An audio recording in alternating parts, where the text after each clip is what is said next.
Praise lord అందరికీ కూడా.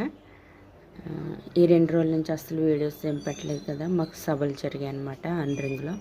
చాలా ఇష్టమైన సభలు. ఎంత ఆత్మీయంగా ఉంటాయంటే ఇంకొక 4 రోజులు ఉంటే బాగుంది అనిపిస్తుంది, లేకపోతే నిత్యము అలాగే ఉంటే బాగుంది అనిపిస్తుంది. ఆకలి దప్పుకి లేవు, ఓ ఫోన్ మాట్లాడాలని ఉండదు, ఒక ఫోన్ చూడాలని ఉండదు, ఇంకే ధ్యాస అయ్యే ఆలోచన కూడా ఉండదు అనమాట. ఇంకా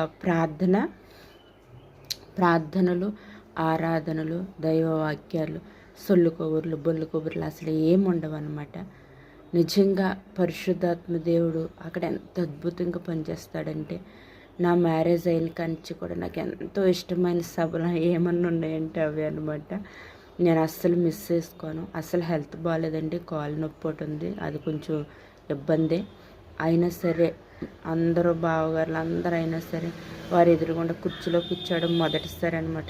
కొంచెం మనసుకు కష్టంగా ఉన్న నేను ప్రార్థనలు మిస్ అవ్వకూడదని ఒకే ఒక కారణంతో ఆ ప్రార్థనలకు అనేది వెళ్ళిపోయాను అనమాట. మెయిన్ జలుబు చేసేస్తుందండి. జలుబు చేసి కొంచెం హెల్త్ బాగాలేదు ఈరోజు అయితే, కానీ వీడియో పెట్టాలని పెడుతున్నాను.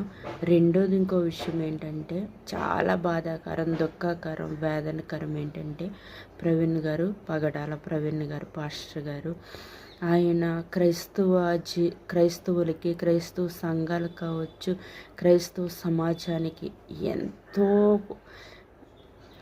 ఎంతో విలువైన వ్యక్తి అనమాట. అలాంటి ఆయన కోల్పోవడం నిజంగా బాధాకరమే.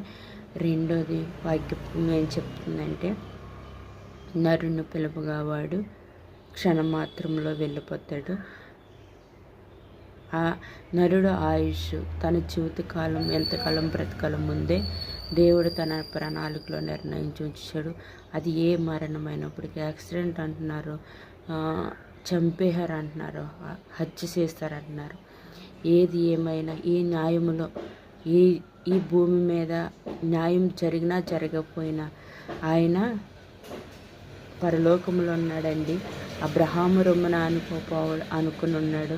ఆ యొక్క కుడి పార్శ్వమును కూర్చోడానికి ఆయన వెళ్ళిపోయాడు.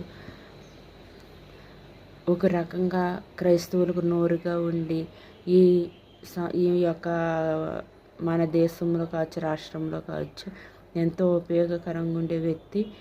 అలాంటి వ్యక్తులు అనేక మంది మన క్రైస్తవ సమాజంలోనికి వచ్చేలా ప్రార్థన చేయండి.